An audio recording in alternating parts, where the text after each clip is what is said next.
Bom dia, pessoal! Prazer imenso estar aqui com vocês. Eu quero, em primeiro lugar, agradecer a Deus pela oportunidade. Eu vou mostrar um pouco do meu trabalho antes que a gente comece a parte de conteúdo. O meu tempo vai ser registrado por aqui, ou eu vou acompanhando o relógio. Bora lá! Eu quero aproveitar esses 45 minutos com conteúdo de qualidade, mas antes uma breve apresentação. Aqui, 1.700 pessoas no Centro de Convenções de Brasília, 1.200 em Manaus. Aqui no Team Day, o maior evento da Team Centro-Oeste, 850 pessoas.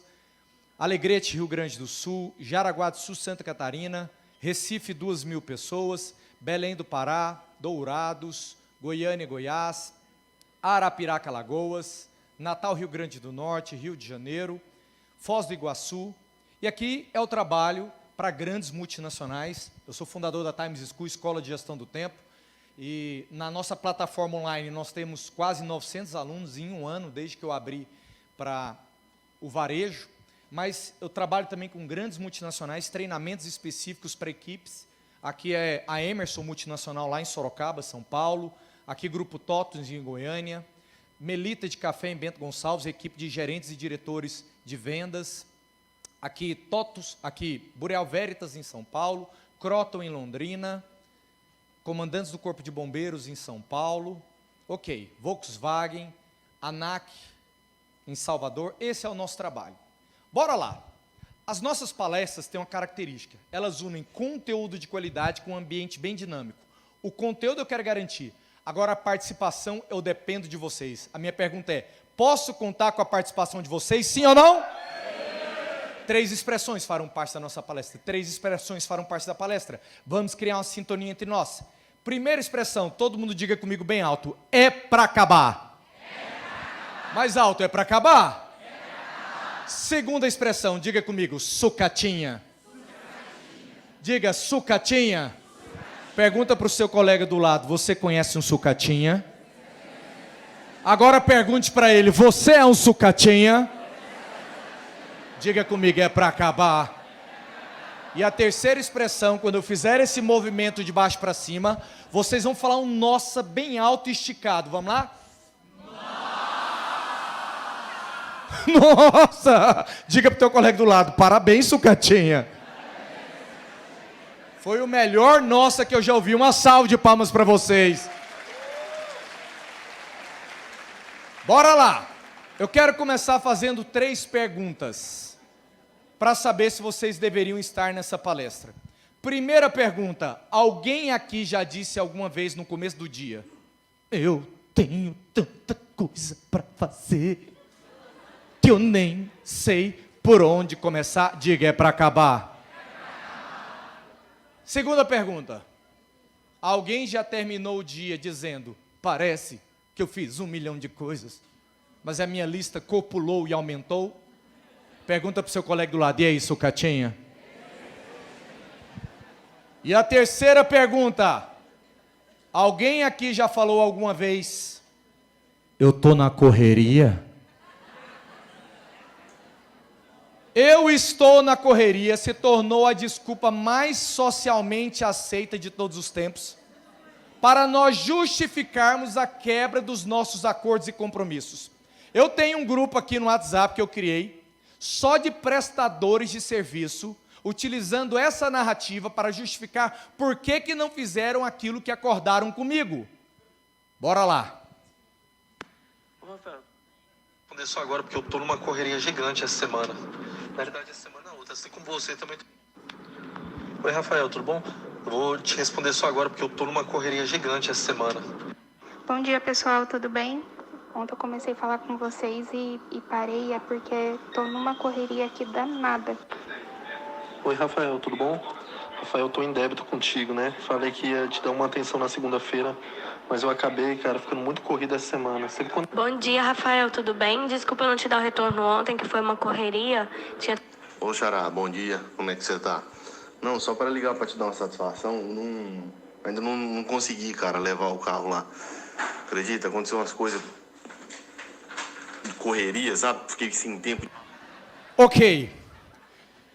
Eu estou na correria, é o que eu chamo de desculpa gourmet. É uma desculpa elaborada, refinada, para a gente tentar fugir de uma situação que a gente tinha se comprometido. Pergunta para o seu colega do lado: você dá desculpa gourmet de vez em quando, sucatinha?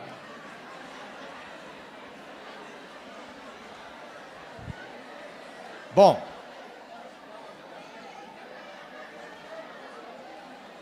se alguém falar para você é a correria, você já fala: sucatinha, desculpa gourmet. A maior parte do estresse que nós enfrentamos é devido à dificuldade em gerenciar todo o nosso ecossistema de compromisso. Todo compromisso que você faz com alguém ou consigo mesmo, se não for gerenciado da maneira adequada, vai produzir um tipo de perseguição na sua mente. Porque de onde vem o estresse? Do sentimento de não controle. Todas as vezes que você não se sente no controle da sua rotina, você se sente estressado. Agora, o que é que a gente precisa entender? Que gestão do tempo não é talento, é treinamento. Diga comigo: gestão do tempo não é talento, é treinamento. Na Times School nós temos 5 faixas, 5 níveis de gestão do tempo: branca, azul, laranja, marrom e preta. Alguém aqui já fez arte marcial? Certo. Qual que foi sua faixa? Marrom, ótimo. Vamos dizer que você fez que arte? Karatê. Vamos dizer que você entra num campeonato junto comigo. Eu sou faixa branca, ele é faixa marrom de karatê. Como é que ele vai se sentir? Como é que eu vou me sentir? Como é que eu me sinto? Estressado, amedrontado. Como é que ele se sente? Encorajado. Agora pegue ele agora e coloque num campeonato com faixa preta, segundo Dan, inclusive. Agora inverteu-se a história. Ele fica com medo e o faixa preta fica encorajado. Então o medo é só um reflexo. O medo é um reflexo de um repertório empobrecido em relação à rotina que você vai enfrentar. Medo e segurança tem a ver com repertório. Quanto mais você amplia seu repertório de técnicas, mais você se encoraja. Qual que é o problema de muitas pessoas? Elas estão jogando em Série A, elas estão jogando o jogo de Série A com cabeça de pelada. Em jogos de Série A, não dá para contar com duas coisas. Em jogos de Série A, não dá para contar com duas coisas: amadorismo e sorte. Essa foi boa, hein? Você tem que refinar a sua gestão do tempo para um nível faixa preta. Tem muitas pessoas que ainda estão numa faixa intermediária de gestão do tempo, talvez uma faixa azul, encarando uma rotina que exigiria que ele tivesse uma faixa mais graduada, e está tomando de ponto todos os dias, e fala: é a correria. Mas não é a correria, é o repertório que está empobrecido. E aí eu quero convidar vocês a se tornarem especialistas nesse assunto. Bom, eu creio que a maioria das pessoas aqui tem mais coisas para fazer do que tempo. Quem aqui tem muito mais coisas para fazer do que tempo? É o meu caso também. E aí eu te pergunto: como é que você escolhe o que vai priorizar quando você sente que tem mais coisas para fazer do que tempo? Quando você não tem clareza dos filtros que você deve utilizar para decidir o que vai priorizar, você começa a priorizar baseado em fugas psicológicas, que é uma pressão externa. Tá, eu tenho 1 milhão de coisas para fazer, o que eu vou fazer? O que está produzindo pressão na minha vida? E a primeira fuga psicológica é a crise. Eu tenho 1 milhão de coisas para fazer, o que eu vou priorizar? Aquilo que está em crise. Por quê? Porque a crise deflagra o foco, libera adrenalina, cortisol, engrossa o sangue, eu tenho clareza do que eu devo investir. Por quê? Porque agora eu tenho uma emergência. Pensa comigo, antigamente havia escuridão na terra. As pessoas, para fazerem luz, tinham que esfregar 2 gravetos. Surgiu alguém que criou a vela, e quem criou a vela ficou multimilionário, e pensou: nunca ninguém vai criar algo melhor que a vela. Estavam acomodados, até que alguém inovou, e criou o lampião, que quebrou os dons de vela. E quem criou o lampião pensou: nunca ninguém vai criar algo melhor que o lampião. Construíram galpões, patentearam a ideia, e pensaram: estamos resolvidos, estamos dominando o mercado. Passaram a tecnologia de pai para filho, até que a crise veio com Thomas Edison criando a lâmpada, que quebrou os dons de lampião, que quebraram os dons de vela. Diga: toma sucatinha. Os milionários do passado eram donos de cavalo. Alguém veio, inovou e criou a carroça, que quebrou os donos de cavalo. Quem criou a carroça pensou: nunca ninguém vai criar algo melhor que a carroça. Veio então Henry Ford, que democratizou o carro, que quebrou os donos de carroça que tinham quebrado os donos de cavalo. Alguém pegou a ideia, criou o táxi, era direito adquirido aqui em Goiânia, um ponto de táxi, R$300 mil há 20 anos atrás. Estavam acomodados, tranquilos, pensaram, nunca ninguém vai tomar o nosso lugar. Faziam um rodízio com a família, ganhava R$7 mil naquele tempo, vendiam suas casas, compravam um ponto, pensaram, minha aposentadoria está garantida. Quem que veio? Que quebrou os donos de táxi. E aí os Ubers agora estão pensando, não, consegui ganhar 3.500 por mês, fazendo um rodízio aí, trabalhando 12 horas por dia, 7 dias por semana, pelo menos pinga aqui na minha casa. Quem que está vindo aí? Quase. Mas valeu, faz sentido. Carro autônomo. O carro autônomo vai quebrar os donos de Uber que quebraram os donos de táxi. E quem que vai quebrar os carros autônomos? Metaverso. O metaverso vai quebrar os carros autônomos. Por quê? Porque eu não preciso mais ir para nenhum lugar. Onde eu quero chegar? Desconforto por conta própria. Diga para o seu colega do lado, viu, sucatinha? O melhor momento para você se desconfortar é enquanto você tem dignidade. Por que as pessoas não cuidam da saúde? Porque não virou uma crise. Por que elas não cuidam da espiritualidade? Porque não virou uma crise. Quem aqui é casado? Levanta a mão. O cérebro tem 2 imperativos biológicos. Imperativo biológico número 1, preserve energia. O seu cérebro nunca vai te dar como primeira opção uma tarefa onde tem gasto de energia. Primeiro imperativo biológico, preserve energia. Segundo imperativo biológico, só gaste energia se houver uma ameaça. Bora lá, vamos pensar aqui nos casais. Me entenda, eu vou jogar para as mulheres e depois para os homens. Por que a mulher, normalmente, depois de anos de casado, com filhos, ela não é proativa em namorar o seu marido depois de anos de casado? Por quê? Porque o cérebro é preguiçoso com tudo aquilo que já é dele. Agora, por que o homem também, ele não é proativo em servir sua esposa, em ser romântico, em facilitar a vida dela depois de anos de casado? Porque o cérebro é preguiçoso com tudo aquilo que já foi conquistado. Só as mulheres digam para os homens, viu, sucatinhas? Confúcio, o filósofo, dizia, cave um poço antes de ter sede. Qual que é o melhor momento para você se desenvolver e melhorar? É enquanto você tem uma profissão. É nesse momento. Não espere a crise chegar. Uma outra fuga psicológica é o prazo. Tem muitas pessoas que acordam todos os dias e pensam, o que eu tenho que fazer? Abre-se uma lista imensa. Ela percebe que não vai caber no dia. Então ela vai para a segunda pergunta, que é, o que está acabando o prazo? Ah, isso aí tem prazo? Não, pode deixar para depois. O que está acabando o prazo? Porque o prazo se comprime, eu tenho foco e eu tenho a clareza. Então muitas pessoas esperam o prazo se comprimir. Uma outra fuga psicológica é o que a gente chama de latest. O que é latest? O que chegou por último. O que chegou mais recente. O que chegou no hoje. E aquilo que ela se comprometeu há 2, 3 semanas atrás, ela vai deixando. Por quê? Porque ela diz, eu não dou conta nem do hoje. Eu não dou conta nem do agora, quanto mais de 2, 3 semanas atrás.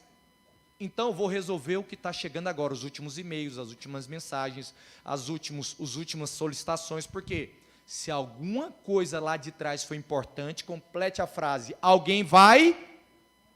Alguém vai? Pergunta para o seu colega do lado. É você, sucatinha? Alguém vai loudest. O que é loudest? Gritar comigo. Se alguma coisa lá de trás foi importante, alguém vai me recobrar. E tem uma categoria no Brasil que só funciona no grito. Termina com eiros, pedreiros, marceneiros, carpinteiros, jardineiros, tesoureiros, e um dia um participante complementou, e brasileiros. Diga, é para acabar. Só funciona no grito. Isso é o que a gente chama de superocupação defensiva. Se houver uma pressão, eu me defendo. A maioria das pessoas, ela gerencia um tempo evitando um problema, não buscando um sonho. E aí você me pergunta, Rafael, como é que eu saio dessa dinâmica? Bom, imagine que você precisa levar um objeto da sua casa para o seu trabalho, e você não pode se esquecer de jeito nenhum. Aonde você deixaria esse objeto? Do lado da chave do carro. Aí vai fazer igual um participante, foi de Uber no dia. Do lado da porta, do lado da chave do carro, do lado da bolsa. Por que você faz isso? Porque dá certo. Agora eu te pergunto, qual que é o sentimento que vem dentro de você?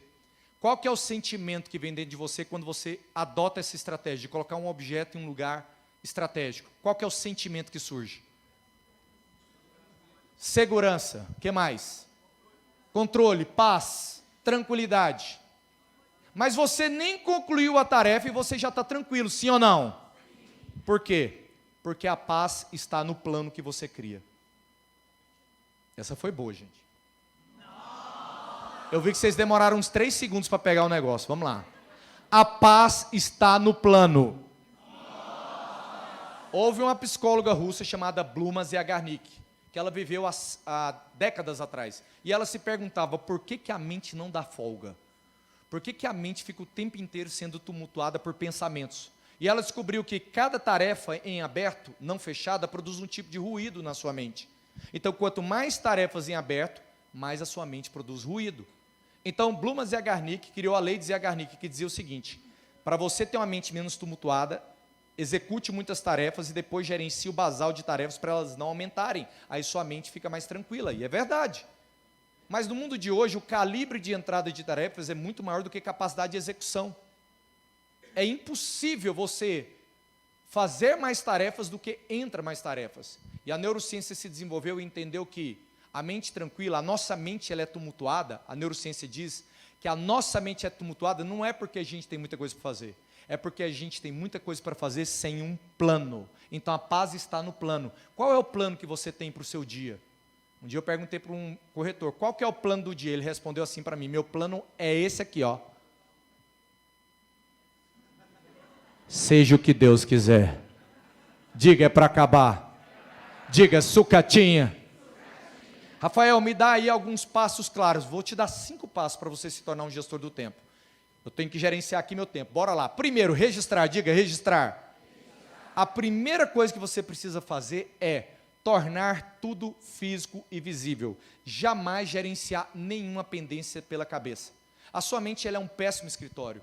A sua mente ela é um péssimo repositório de tarefas. Mas muitas pessoas utilizam a mente para tentar gerenciar uma parte do seu universo de pendências. E quando você faz isso, você cria excesso de processamento cerebral. Agora, por que muitas pessoas deixam tarefas na cabeça? Eu já ouvi cada coisa, e a mais comum é, porque malha o cérebro. Eu já ouvi isso a rodo, e quando a pessoa diz isso, dá até dor no coração. Na verdade, você não malha o seu cérebro, você prejudica ele. O seu cérebro, ele utiliza, na verdade, o seu organismo utiliza como fonte, matéria-prima número 1 para produzir movimento e pensamento é a glicose. Diga, glicose. Glicose é a matéria-prima número 1 que o seu cérebro e o seu organismo utilizam para produzir movimento e pensamento. Todas as vezes que eu me movimento, eu gasto glicose. Todas as vezes que eu penso, eu gasto glicose. Quando você decide que algo deveria ser diferente daquilo que é, eu preciso trocar essa lâmpada. E você cria um registro neural e deixa na cabeça, o seu cérebro recruta glicose e fica transformando em impulso elétrico, eletricidade, te lembrando daquela demanda. Cada impulso elétrico gasta muita energia do seu organismo. Agora imagine uma mente que não para de pensar, nossa, eu tenho que planejar a abertura da minha empresa, olha lá a glicose diminuindo, eu tenho que trocar a lâmpada, eu tenho que marcar médico, eu tenho que escrever um livro, eu tenho que ter disciplina na minha espiritualidade, eu tenho que assistir às aulas atrasadas, eu tenho, e o seu cérebro abre pop-ups o tempo inteiro, meteoros, que te tiram do foco a todo momento. E aí tem pessoas que não entendem por que não tem energia reserva para pensar, para criar, para transformar num plano, para melhorar a renda. Por quê? Porque o organismo não consegue mais produzir energia. E quando você está com pouca glicose, você tem irritabilidade e pensamentos mais difusos. Todo pensamento, todo compromisso que você faz, não deixe passar na sua mente mais de uma vez sem você anotar. Albert Einstein entendeu isso. Conta-se que ele estava dando uma palestra, chegou um repórter no final e pediu o número de telefone dele. E ele pegou um papelzinho e leu. E o repórter ficou perplexo. Como é que um gênio desse não sabe seu próprio número de telefone? E Albert Einstein respondeu, eu não uso a minha cabeça para guardar coisas, eu uso ela para ter ideias. Diga para o seu colega do lado, viu, sucatinha? Agora não basta você viver com a mente estressada e sobrecarregada. Tem que estressar a família inteira. Quando você precisa se lembrar de algo, você já fez isso? Fulano, deixa eu esquecer não, tá? Você me lembra? Tá, eu vou tentar te lembrar, mas se eu esquecer, você se auto-lembra, tá? Então tá bom. Teve uma participante de uma das minhas turmas que colocou a avó de 90 anos para lembrar. Diga, é para acabar? Torne tudo físico e visível, cada meteoro que bater na sua cabeça. Agora, quem tem o hábito de fazer lista de tarefas aqui? Levanta a mão. Só que qual é o problema da lista? A sua lista de tarefas de verdade contém todas as suas demandas em todas as áreas, compromissos de médio a longo prazo, todos os laços abertos da sua vida, sim ou não? Geralmente é uma lista parcial, baseada em urgências profissionais do agora. É aquela lista que a gente fala, se eu não fizer isso vai dar problema, aí coloca na lista. Então o que é que entra na lista? Aquilo que se não fizer vai dar problema. Eu chamo de lista do caos, lista do terror. Tem tanta energia negativa nas nossas listas, que se você passar na frente da igreja, a lista mexe, tem que fazer descarrego. Porque a gente só coloca coisa que tem pressão lá. Então a partir de hoje, jamais administre uma única pendência na sua cabeça. Torne tudo físico e visível de todas as áreas. Tá bom, Rafael, entendi. Depois que eu registrar, o que eu vou fazer? Eu vou separar, diga separar. Tudo que você faz pode ser dividido em dois tipos de tarefas. Tarefas de prevenção de dor ou tarefas de produção de ganho. Diga prevenção de dor. Diga produção de ganho. Todas as suas tarefas podem ser classificadas dentre essas duas atividades. Ou é uma prevenção de dor ou é uma produção de ganho. Ok. O que é uma tarefa de prevenção de dor? É aquela tarefa que, se você não realizar, você vai ter uma dor, você vai ter um problema, você vai ter um estresse. Mas se você realizar, a sua vida não melhora em nada. É vida que segue, é ponto neutro. Sua vida não avançou porque você fez essa tarefa, mas evitou de piorar. Por outro lado, nós temos as tarefas de produção de ganho. São as tarefas que nos levam para outro nível, para outra realidade, que nos aperfeiçoam o nosso status. Produção de ganho. Vamos ver se vocês pegaram a lógica da coisa. Abastecer o carro é prevenção de dor ou produção de ganho? Prevenção de dor. Por quê? Porque na sua vida não melhora porque você abastece o carro. Ninguém chega no final do ano, eu estou tão feliz, abasteci meu carro 35 vezes. É, quem tem carro a diesel, tudo bem. Mas é uma prevenção de dor. Sua vida não melhora porque você abastece, você evita de piorar.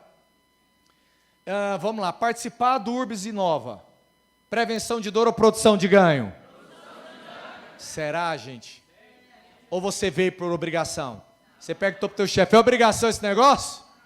Tem que ir mesmo? Você vai, então eu vou. É uma produção de ganho. Por quê? Porque te leva a um novo nível, novas conexões, você expande rede neural, você tem novidades na tua carreira. Bora lá. Lavar a louça, prevenção de dor ou produção de ganho? Teve uma participante que uma vez falou, para mim é produção de ganho, que eu sou feliz lavando louça pra caramba. Eu falei, você é feliz? Ela, sou. Eu falei, seja feliz lá em casa, que lá tem muita felicidade. Você lava, fica feliz, eu lavo, e eu fico feliz porque você lavou e eu não precisei fazer nada. Ela, assim não. É uma prevenção de dor, você não lava a louça para a tua vida melhorar. Mas você lava para evitar inseto, mau cheiro, para você evitar desorganização, mas depois que lavou, é vida que segue. Agora um participante, ele entendeu o negócio. Ele revezava com a esposa, lavar as louças. Era segunda-feira, era o dia dele. A pia estava explodindo de talheres, louças e panelas. Era o dia dela. E a louça estava explodindo. E ele chegou em casa mais cedo. E quando ele viu aquilo, ele pensou, ela vai demorar 1h30. Hoje eu vou fazer um moralzinho com ela. E ele pegou e começou a lavar. E começou a lavar. E começou a lavar. 1h40 depois ela chegou, ele estava terminando de enxugar. Ela, eu não acredito. Você fez isso para mim? Ele falou, fiz. Porque a minha prioridade é tornar a sua vida mais fácil e mais leve. Só as mulheres digam para os homens, viu, sucatinhas? Aí ele disse para mim, Rafael, a prevenção de dor à noite virou produção de ganho. Uma salva de palmas para vocês. Bora lá. Ler livros, prevenção de dor ou produção de ganho? Fazer um curso, prevenção de dor ou produção de ganho? Arrumar o pneu do carro? Consertar a impressora estragada? Melhorar a sua argumentação de vendas? Trabalhar o seu CRM? Ótimo. Deixa eu te dizer algo. Tarefas de prevenção de dor, elas têm uma característica, elas são para manutenção de vida. E a maior loucura que existe é você viver em tarefas de prevenção de dor, esperando o resultado como se estivesse na produção de ganho. Porque a produção de ganho é o que te leva a evoluir, crescer e ter novas experiências na vida. A prevenção de dor é repetição de passado. Produção de ganho é antecipação de futuro. Quando eu converso com profissionais, eles me falam: Rafael, eu sou muito disciplinado. E eu olho a maneira como ele distribui o dia, a maior parte das tarefas, 90% para mais, é de tarefas que têm uma classificação em prevenção de dor. E eles estão frustrados porque não tem força para o ganho. E tarefa de produção de ganho não pode ter urgência. Tarefa de produção de ganho tem que ter ritmo. Muitas pessoas esperam terminar a tarefa de prevenção de dor para depois colocar tempo no ganho. Mas tarefa de prevenção de dor é igual às misericórdias do Senhor, se renovam a cada manhã. Você lava uma louça, você virou, voltou, alguma coisa acontece naquele ambiente. Você conserta algo na sua casa, logo tem outra coisa para consertar. Sempre tem algo para comprar, arrumar, fazer, levar, sempre. Prevenção de dor, você apaga uma, entra mais 3. E a prevenção de dor sempre tem esse aspecto de você é obrigado a fazer, porque senão você vai ter problema, como pagar uma conta, organizar imposto de renda, comprar uma resma de papel para o trabalho dos seus filhos. Agora, a produção de ganho tem a ver com querer fazer, tem a ver com protagonismo. O que acontece? A produção de ganho do passado te levou a você ter as conquistas que você tem agora. Mas as conquistas que você tem agora, se você realizar as mesmas tarefas, não são mais produção de ganho, é prevenção de dor, porque prevenção de dor tem a ver com manutenção daquilo que foi conquistado. Agora você precisa de um novo ciclo de produção de ganho, novas tarefas de produção de ganho, porque elas é quem vão te trazer realização e prosperidade. Eu sempre me pergunto, onde é que está a tarefa de produção de ganho do meu dia? Onde é que elas estão? Porque elas vão trazer protagonismo e melhoria na minha vida. Quando você olha a lista da maioria das pessoas, lotadas de tarefas de prevenção de dor. Agora, todo bom gestor do tempo, ele intercambia tarefas de produção de ganho com tarefas de prevenção de dor. E aí nós entramos na parte número 3, fatiar. Diga, fatiar. Rafael, eu entendi que primeiro eu tiro da cabeça, depois eu classifico. O que eu faço? Você tem que fatiar. Olha só, alguém sabe o que é a palavra procrastinação? Procrastinação vem do latim procrastinare ou procrastinatus, que significa deixar para além do amanhã. Procrastinação também vem do grego acrásia, que significa ir contra o seu melhor julgamento. Agora eu te pergunto, como é que alguém pode ir contra aquilo que ele julgou que deveria fazer? Eu julguei que eu devo fazer uma atividade, mas eu vou contra essa atividade. Quem quer continuar prosperando aqui profissionalmente? Levanta a mão. A pior reputação que você pode receber no mercado de trabalho é a reputação de que é enrolado, que é um procrastinador. É um envenenamento do seu próximo nível, porque um procrastinador jamais recebe os melhores projetos. E qual que é a melhor reputação que você pode receber? Que as pessoas confiam nas suas entregas. Agora você me pergunta, Rafael, por que eu procrastino? Toda procrastinação é uma tentativa do seu cérebro de regular o seu humor. Olha só, você nunca mais vai esquecer desse gráfico. Todas as vezes que você olha para uma tarefa que ela é difícil, complexa e demorada, então pense em 3 níveis de humor. Verde, alto humor. Amarelo, humor neutro. Vermelho, baixo humor. Todas as vezes que você olha para uma tarefa que ela tem complexidade, que ela é difícil, que ela é demorada e tem risco, o seu humor cai em relação à tarefa. Você tem uma perda imediata do humor. O seu cérebro, então, abre um leque de outras opções de tarefas mais rápidas, mais fáceis e mais previsíveis. O cérebro liga um alerta, mau humor, tarefa difícil, complexo, demorado, muito gasto de energia e risco. Caiu o humor. Seu cérebro imediatamente dá um leque de opções de tarefas mais rápidas, mais fáceis, mais básicas, mais previsíveis. E o que não falta é tarefa. E aí, só de simplesmente trocar essa tarefa, você volta a ficar de bom humor. Então, o que é a procrastinação? É a fuga do mau humor. Todo procrastinador é um bobo alegre. Diga, é para acabar. Porque ele fugiu do baixo estímulo. Só que essa alegria, que é um falso positivo, ela vai se perdendo com o tempo.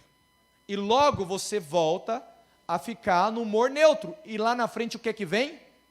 Qual que é a cor? Você entra no efeito Emmett. O que é o efeito Emmett?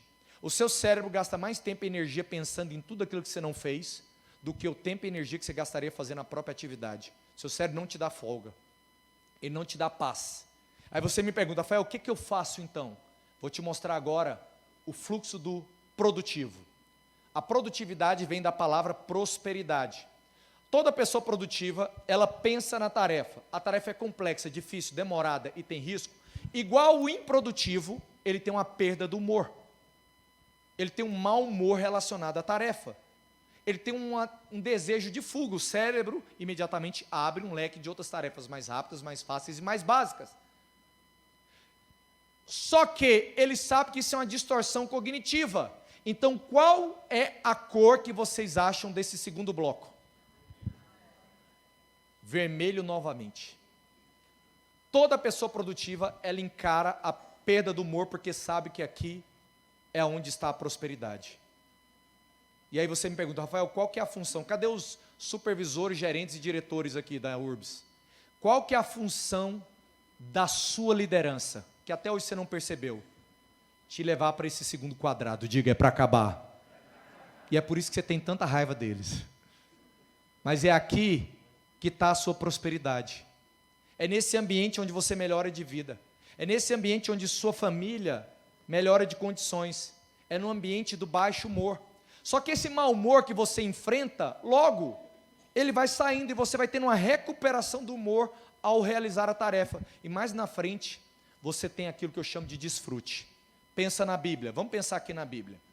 A Bíblia diz que Deus pregou uma lista de tarefas e Ele distribuiu em 6 dias. O que Deus normalmente falava no final de cada dia? Depois de executar a lista de tarefas. E viu Deus que era bom.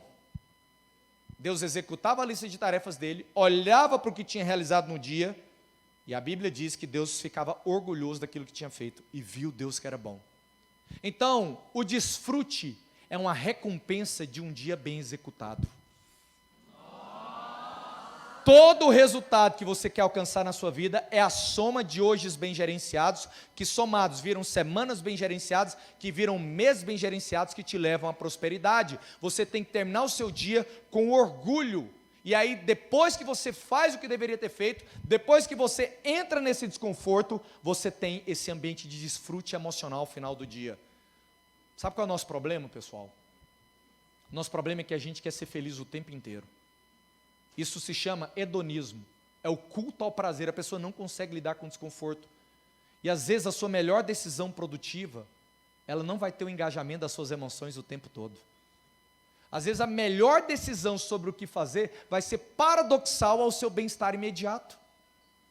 Às vezes a melhor decisão sobre o que você vai priorizar é antagônico àquilo que realmente você queria fazer naquele momento. Por isso que toda pessoa improdutiva, ela gerencia o tempo baseado em estados emocionais internos. O que eu estou sentindo vontade de fazer? Eu aprendi a tomar chá de hibisco. Alguém gosta? Quase ninguém. Você não aprende a gostar, você não gosta de chá de hibisco, você aprende a gostar. Chá de hibisco é o chá mais amargo e azedo que tem no mercado, só que ele é conhecido como chá do coração, chá do bem-estar, chá do emagrecimento. Ele é um chá muito ruim para quem toma a primeira vez. Agora, o que acontece? Pega a ideia, só pega a ideia. Se você gostou de primeira vez, depois eu tenho que estudar você. É um membro do filme Crônicas de Nárnia. Ninguém gosta de chá de hibisco primeira vez. Brincadeira, bora lá. Eu estudei tanto sobre o chá de hibisco, que enquanto eu tomo chá de hibisco, eu sei o que está acontecendo de positivo no meu corpo. Eu consigo perceber a melhoria no fluxo sanguíneo, eu consigo perceber a melhoria na minha mente, eu consigo perceber energia sendo produzida. Então a produtividade é igual chá de hibisco, é amargo na raiz, mas o fruto que ela traz é muito doce. Não, essa foi profunda, gente. A produtividade ela é amarga, mas o fruto que ela traz é doce. E aí, pessoal, como é que eu faço para que essa tarefa ela seja menos mal-humorada? E aí você vai trabalhar o que eu chamo de tarefas de borda. Diga, tarefas de borda. O que é uma tarefa de borda? É um reducionismo em relação à tarefa maior. A tarefa maior. Então imagine só que você tem aqui dois componentes, motivação e capacidade, execução difícil, execução fácil, motivação alta e baixa. Você acabou de ver uma palestra sobre a importância da malhação, e você está extremamente empolgado, execução, motivação alta, execução difícil, você vai executar a tarefa, por quê? Porque está acima da curva de ação. Agora bora lá, essa motivação muitas vezes ela não aparece, muitas vezes essa motivação vai oscilar, agora você está com baixa motivação e a execução continua sendo difícil, malhar 1 hora, por exemplo, você está abaixo da curva de ação. Quando isso acontece, em vez de tentar melhorar a sua motivação, trabalhe com a execução, torne a execução mais fácil. Então, em vez de malhar 1 hora, para chegar mais perto da curva de ação, comece a pensar, eu posso malhar meia hora, ficou mais próximo. É o que a gente chama de lei do reducionismo, baby steps. Você diminui a distância psicológica entre o resultado e o próximo movimento. Está difícil ainda? Você pode falar, não, vou malhar 10 minutos. Opa, ficou acima da curva de ação. Foi assim que a minha esposa conseguiu fazer exercício físico pós-parto. Ela começou a diminuir a complexidade do resultado que ela precisava alcançar. Em vez de malhar 1 hora, ela começou a fazer 5 minutos de exercício. Eu estava fazendo mentoria com um executivo, e ele falou, Rafael, eu tenho 2 filhos, um de 2 anos, um recém-nascido, eu não tentei para malhar. E eu falei, vamos fazer uma estratégia de fenda, simplesmente visitar o hábito. Você mora em apartamento? Ele falou, sim. Eu falei, então, a sua meta é subir a escada, é o que a gente chama de tarefa de super borda. Você pega uma borda e reduz mais ainda. Isso é para tudo, gente, inclusive no casamento. Às vezes você acorda, eu uso tarefa de borda o tempo inteiro, está aquele ambiente esquisito entre você, seu marido, você e sua esposa. Em vez de você pensar, não, preciso ir lá e me declarar e fazer uma tarefa extremamente complexa, trabalhe a borda. Eu fiz isso esses dias. Acordamos, eu e minha esposa. Ela estava com a cara meio fechada, eu também, os dois estavam melancólicos naquele dia, muito comum isso no casamento. E eu tive aquela vontade de dar um abraço nela. Só que eu pensei, ela vai acabar me rejeitando. E eu também não estou com tanta vontade de dar um abraço. Vocês se identificaram, né? Vocês sabem do que eu estou falando. E aí parecia algo tão difícil, quebrar aquele ambiente. Eu mesmo falei, vou trabalhar a tarefa de borda. Eu não preciso abraçar. Eu preciso só falar que eu a amo. Imediatamente meu humor ficou mais aberto àquilo. Ficou mais fácil realizar, ficou fácil, rápido e básico. Estava lá ela com a cara meio fechada, eu olhei para ela e falei, te amo. E toda a tarefa de borda cria o efeito de reverberação. E ela me devolveu. Também. Joguei de novo, reverberou sobre mim e a borda foi ampliando. Eu falei, você é presente de Deus na minha vida. E ela, você que é. Eu falei, eu vou fazer você feliz, queira você ou não. Ela falou, vamos ver quem vai fazer quem feliz. Eu sei que mais tarde eu vi a glória. Uma salva de palmas por gentileza. Tudo com tarefa de borda. Fala para o seu colega do lado, viu, sucatinha?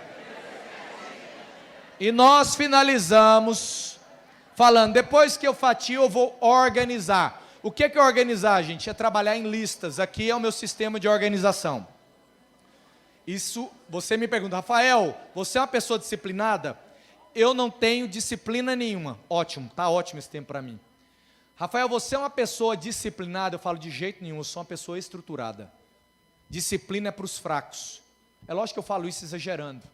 Mas a maior libertação que eu tive na minha vida foi parar de depender de automotivação e começar a criar uma estrutura inteligente que me organiza fora da minha cabeça. Qualquer compromisso que eu faço com você, eu vou colocar numa estrutura. Qualquer compromisso que eu faço comigo, poxa, eu queria trabalhar melhor captação de clientes essa semana, eu crio uma estrutura visual. Por quê? Porque aquilo que você vê transforma aquilo que você escolhe fazer.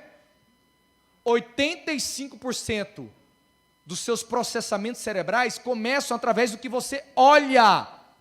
Qual é o seu sistema de organização? Eu vejo o sistema de organização das pessoas, uma folha de papel reciclado que ela rasga e coloca lá no dia que vai fazer, aquela folha fica perdida, é feio, no outro dia ela passa limpo. Diga, é para acabar? E o que a gente não entende é que todo ser humano tem prazer estético. Quanto mais você gosta de interagir com o seu sistema, mais harmônico ele é, mais você interage com ele. Então, eu não decido o que eu vou fazer baseado em estados emocionais. Eu crio um plano e sigo o plano. baseado numa estrutura lógica de volumetria de tempo no dia, de tempo na semana, de complexidade da tarefa. Esse aqui é o meu sistema de organização. Aqui é o que a gente chama de sistema de organização vertical, onde você coloca seus projetos, seus alvos, suas ideias. E aqui é a agenda que a gente chama de agenda de execução. Então você tem que ter duas forças como gestor do tempo: força de visão e força de execução. Rafael, eu queria aprender mais sobre isso. Eu coloquei lá no link do meu Instagram um grupo no WhatsApp. Eu vou dar uma aula a mais, além dessa, de graça, para todo mundo da Urbs, ensinando a trabalhar com isso aqui. Vai ser um presente que eu vou dar para vocês. Só entrar lá no meu Instagram, eu coloquei lá, Urbs, ok? Bora lá. Nesse sistema de organização, eu começo a trabalhar o último ponto, que é o revisar. Diga, revisar. Pessoal, deixa eu te dizer algo. Rafael, é lógico que eu estou dando uma palestra de 45 minutos lá na Times School. Nós trabalhamos mais de 25 horas de treinamento com técnicas das mais diversas. As pessoas acham que eu sou uma máquina de priorização, que eu nunca me despriorizo. E eu quero abrir meu coração aqui com vocês. O Juliano falou que eu podia falar. Cadê o Juliano? Está aqui? Juliano da Urbs One, que foi, eu estou fazendo trabalho lá com os diretores da Urbs One há 6 meses. Por amor a Urbs, já peguei um carinho muito grande, eu vou dar um treinamento, prepara, entra lá, eu vou dar um treinamento a mais para vocês lá, online. Toda semana eu me despriorizo. Diga, sucatinha. Mas o bom gestor do tempo não é aquele que não se desprioriza. Sabe por que você se desprioriza? Porque você está jogando jogo de gente grande. Quando você começa a surfar ondas grandes, não tem como você não se despriorizar. As pessoas que mais vão te condenar na priorização são as pessoas mais entediadas, são as pessoas mais improdutivas. Porque normalmente eles estão em jogo de campeonato amador, você está em jogo de Série A, por isso que você se desprioriza tanto. Porque você aceitou novos desafios na sua vida. E aí eu posso te falar, o bom gestor do tempo não é aquele que não se desprioriza. O bom gestor do tempo é aquele que recupera rapidamente a coerência que ele perdeu.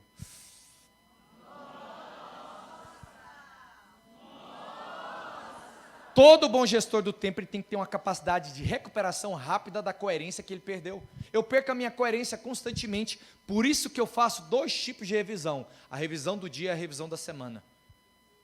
Eu utilizo como marco, um ritual, o começo do dia e um dia na semana, que é toda segunda-feira. Das 8 às 8h40 eu paro para analisar a semana passada e penso, como é que foi a semana passada? Eu fui produtivo? Marquei ponto? Terminei a semana com saldo?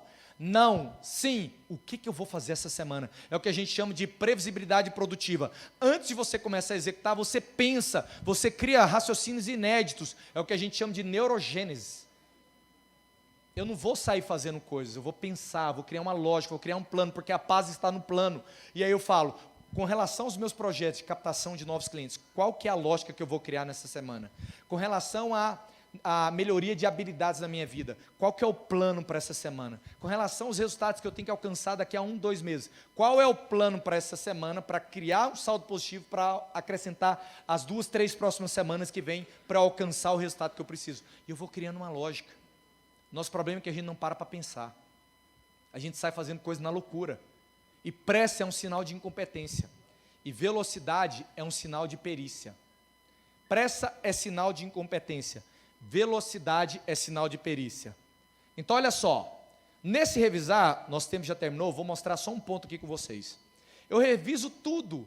Aqui são alguns projetos, curso de psicologia que eu estou fazendo, lançamento do curso de gestão do tempo para mulheres, que somos eu e minha esposa, gestão do tempo para crianças, lançamento do livro Gestão do Tempo para Homens Ocupados, e tem esse aqui, protagonismo no casamento. Olha só, esses aqui são alguns projetos que tem no meu sistema de organização. Eu sou casado, pessoal, há 14 anos. Toda semana, além dos meus projetos profissionais, eu faço uma revisão dos meus alvos pessoais, minha espiritualidade, minha fé. O que é que eu gostaria que fosse verdade com relação à minha fé essa semana? Priorizei minha fé semana passada? Constantemente eu perco a priorização na minha espiritualidade, porque viajo muito, acordo muito cedo e tudo, mas eu preciso criar uma lógica para não criar um ciclo improdutivo de várias semanas. Então, o dia que eu faço a revisão semanal, eu utilizo como ponto de corte da improdutividade que começou a nascer na semana anterior. Isso é para tudo na vida. em relação aos meus projetos, meus alvos. E um dos projetos que constantemente eu reviso é o meu casamento. Casado há 14 anos, cadê os casados aqui? Se você me perguntar se alguma vez eu já pensei em me separar em 14 anos, eu posso falar, nenhuma única vez. Eu já estou vendo alguns aí pensando, mentiroso. Tá bom. Se você me perguntar se eu já pensei em me separar, nenhuma vez, mas não me pergunte se eu já pensei em matar. Pergunta para o seu colega, já pensou também?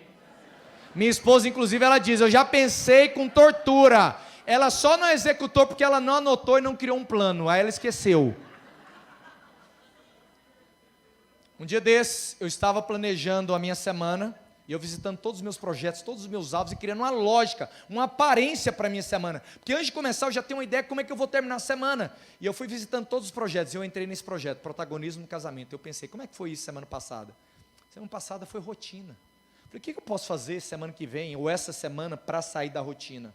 E é isso que a gente precisa fazer, parar para pensar. E eu parei, fiquei pensando, e eu tinha viagens, eu tinha treinamentos, falei, nossa, parece tudo tão complexo. Eu falei, tarefa de borda. Vou fazer algo simples, mas eu vou visitar o hábito. E eu olhei e coloquei nas quinta-feira, eu falei, quinta-feira, 10 horas da manhã. Coloquei lá, no meu Google Agenda, ligar para a Carol e falar frase de impacto. Isso que foi bacana. Chegou segunda-feira, eu nem estava mais lembrando disso, mas já tinha uma organização para isso. Terça-feira eu nem estava lembrando. E é isso que é maravilhoso. Quando você para uma vez por semana para pensar, você pode ter velocidade de execução, porque você já criou uma lógica. Então você não precisa o tempo inteiro ficar pensando o que é que você tem que fazer. E eu fui seguindo a minha lógica. Quando chegou na quinta-feira, eu fui fazer a revisão do dia. No começo da manhã, eu olho o dia anterior, olho a lógica do dia, olho 2 dias para frente e crio um plano. Mas eu vi aquele plano que eu já tinha criado na segunda. 10 horas da manhã ligar para a Carol e falar frase de impacto. Eu vi lá no Google Agenda. Comecei a trabalhar. Quando deu 10 horas da manhã, apitou o lembrete. Ligar para a Carol e falar frase de impacto. E eu peguei uma folha de papel em branco e comecei a escrever a frase de impacto. Mas eu estava tão sem inspiração. Eu lembro que eu coloquei, você é o raio de sol que entra pela persiana do meu home office e encanta. Diga, é para acabar. Eu falei, isso aqui vai ser broxante. E aí eu lembrei o que é produtividade, fazer mais em menos tempo e com menos estresse. E eu lembrei do Google. Não me julgue. E eu abri o Google e coloquei assim, frases de impacto para a esposa. E centenas de frases se abriram. E eu falei, essa não, essa não, essa não, essa não, essa não. Depois de 2 minutos eu falei, essa vai dar esqueminha à noite. E eu comecei, peguei o telefone e liguei para ela. Peguei o telefone, liguei, e ela atendeu. Oi, meu bem. Falei, oi, meu bem. Ela, o que aconteceu? Por que mulher tem que fazer isso, né? O que aconteceu? Por que tem que quebrar o clima? O que aconteceu? E eu respondi, sabe o que aconteceu? Você. Ela, que estranho. Eu falei, não, só estou te ligando para dizer que eu não paro de pensar em você a semana inteira. Eu não estou mentindo, eu paro, eu lembro dela, mas eu não anoto e esqueço. Ela, obrigada. Eu falei, tem mais. Ela, o quê? Você é a melhor coisa que já aconteceu na minha vida. Ela, para, senão vou chorar. E eu disse, só estou começando. Eu não tinha lido a frase ainda. Aí eu peguei a frase do Google, eu estava lá. Falei, meu bem, tem mais, pega essa. Ela, o quê? Você foi condenada à prisão perpétua. Ela, como assim? Eu dentro do meu coração. Ela, ai, que lindo. Eu falei, criei agora. Homens, o negócio dá certo. À noite eu vi a glória. Uma salva de palmas para vocês. Porque nós finalizamos então a nossa palestra. E eu quero dizer o seguinte, por que na Urbis não tem sucatinha, só tem? Essa eu quero fazer numa filmagem que eu vou postar lá no Stories. É o seguinte, todo mundo liga o celular aí, liga a lanterninha do celular, vai ficar bonita essa, gente. Bora lá. É o seguinte. Bora lá. Liga aí a lanterninha, todo mundo. Vocês vão fazer uma primeiro para me abençoar. Depois eu vou fazer uma da Urbis.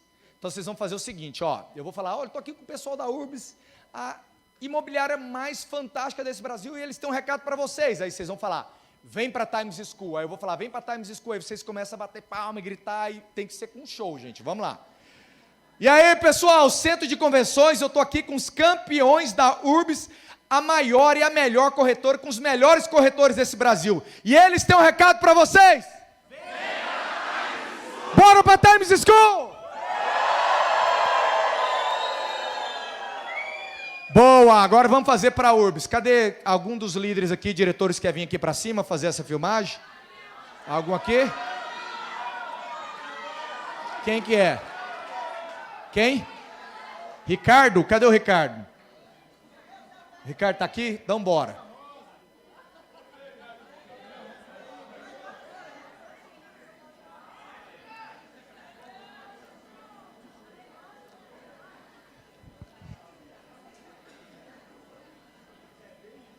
Galera, Ricardo, você só vai falar assim, ó. Pessoal, pode ir filmando, porque aqui não tem sucatinha, só tem. Aí você faz e o pessoal daquele nossa. Bora lá.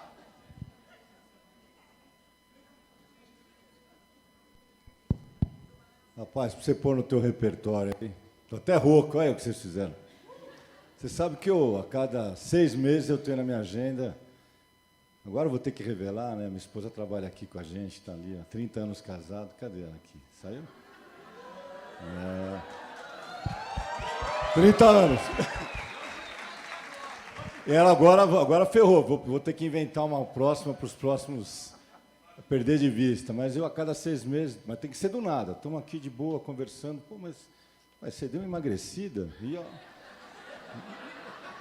nem volto atrás, se eu olhar tenho certeza que, rapaz, pensa num astral, como ela fica bem, cara, essa é a dica, cara, de vez em quando eu mando umas flores, mas, cara, é infalível, mas do nada, tem que ser do nada, de bobeira, assim, no café da manhã, pô, mas o que aconteceu? Você deu emagrecida, bicho? É para acabar. É para acabar.